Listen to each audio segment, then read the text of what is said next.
And now, TSPN News with Tom Slivick. Comprehensive news because in today's world, you need more than just sound bites. TSPN, streaming on the World Wide Web, and now on demand at TSPN TV.com.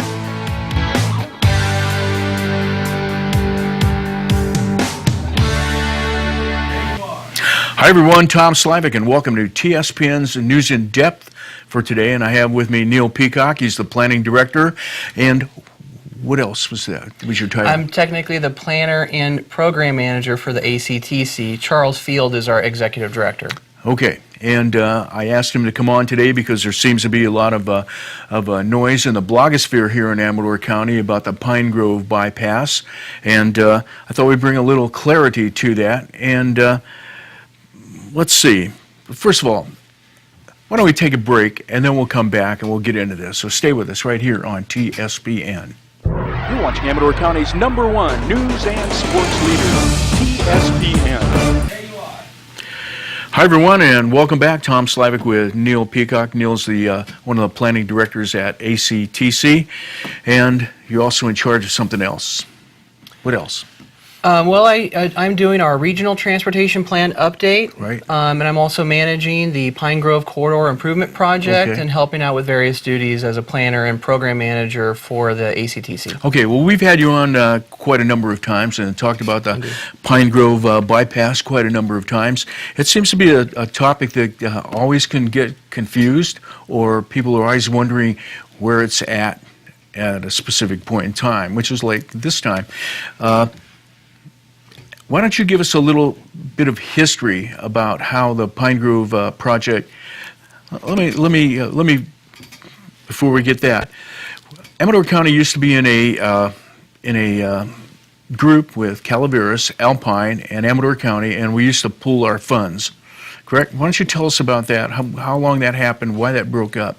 As succinctly as you could. Yeah, sure. If I can, I'd like to start by making sure that one thing is clear, that there is no bypass alternative for the Pine Grove project. There's also no widening alternative for the Pine Grove project. And let me explain how we got there. Okay. All right. So I want to start off with that clarification. Okay. Years ago, we entered into a partnership, as you mentioned, with Calaveras and Alpine counties to basically pool our collective shares of the State Transportation Improvement Program, or the STIP. You know, all of our regions get a share, and we thought it was a good time at that time to pool these resources so we could each fund projects that we couldn't fund only on our own. Okay, right. So Alpine contributed their funds, and we helped them build some passing lanes up country on 88 and Highway 4. Calaveras and Alpine pooled their funds to help build the Amador City Sutter Creek bypass, right, and we all pulled in and helped build the Angels Camp bypass as well. Now, during this whole time, we had a regional transportation plan that says we would like you to move forward with completing the Pine Grove project and a Ione project and a Jackson project. So now the regional transportation plan, to make sure that we're all clear, that's our master plan, as it were. That's the planning document that says how we're going to meet all of our competing needs based on the funding that we have available. So there's all kinds of policies and financial strategies and so forth and so on. Okay.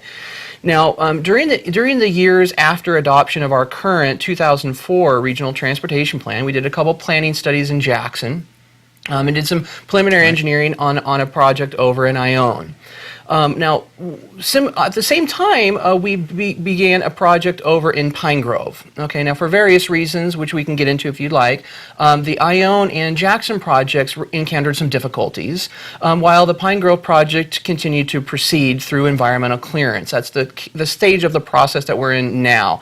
It's important for your listeners or viewers to remember that before you see any construction activity on the ground, we've got to go through a couple steps. Oh, excuse me. The first step is environmental clearance. You have to define what the project is and what any environmental impacts from that alternative might be, and so forth and so on. Then you have to do what's called PS&E, or plans, specifications, and estimates. That's the construction grade design. That tells everybody where to stake and where how much cubic feet of concrete and so forth and so on.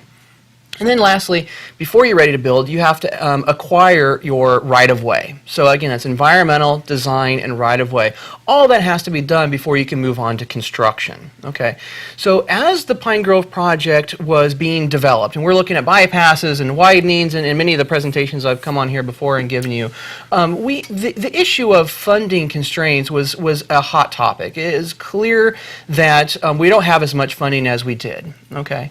And so as I was working with our Pine Grove community members and advisory committee members, we were very clear that a bypass alternative in the order of 70, 90, $100 million is too much. It's just not financially feasible. It's a fatally flawed alternative. Okay, and similarly with the 5-lane widening project, well, that would have huge impacts on the community, as well as the fact that it costs more than $50 million. So what that led to was what we call a constrained alternative. Okay, so for the Pine Grove project, what that is what operational and safety and congestion relieving design components, or what kind of strategies can we build within the existing corridor, within the right-of-way that we have available, that will result in a tangible traffic benefit or safety benefit or what have you.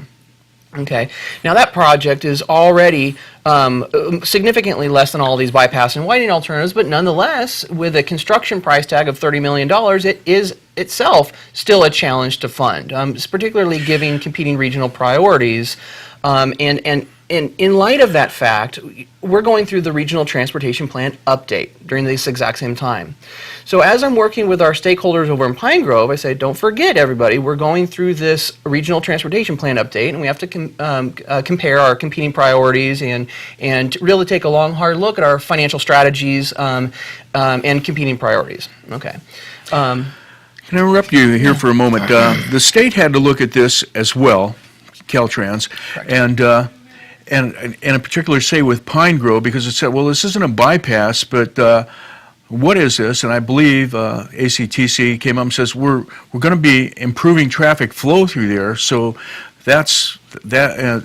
Are we going to be doing that enough? And I believe the state weighed in and says, well, your project is okay. We'll go ahead and accept this alternative that Pine Grove came up with. This was kind of reaching a consensus with the group in Pine Grove, right? That was going to the meetings. That's correct. That's correct, and largely based on the technical analysis that demonstrates that the constrained alternative does in fact meet purpose and need. Again, all these other alternatives, they're just not feasible. Okay. Right. Then the question became: does this alternative, this constrained alternative, that doesn't provide new lanes, but nonetheless has various improvements, we can discuss those. Does it meet the purpose and need of the project, okay, as originally conceived? And the answer is yes.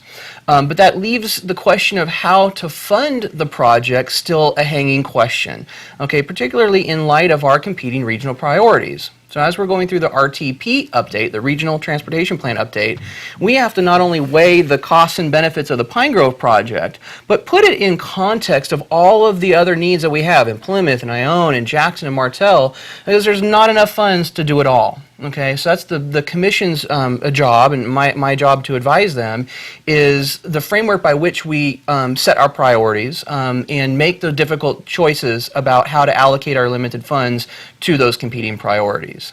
So that's the one thing to clarify for your audience, is that as the Pine Grove project itself moves forward, so does the Regional Transportation Plan update. They're very, very much intertwined. Okay, we'll get back into that, but it seemed that while this was going on, and Jackson was looked at, as you had earlier said.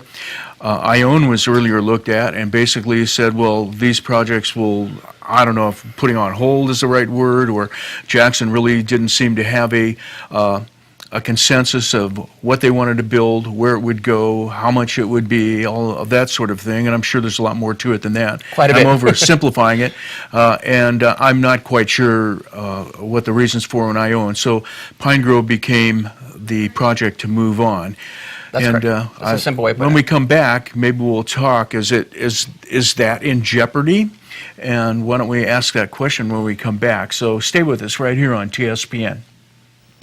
You're watching Amador County's local television network, TSPN.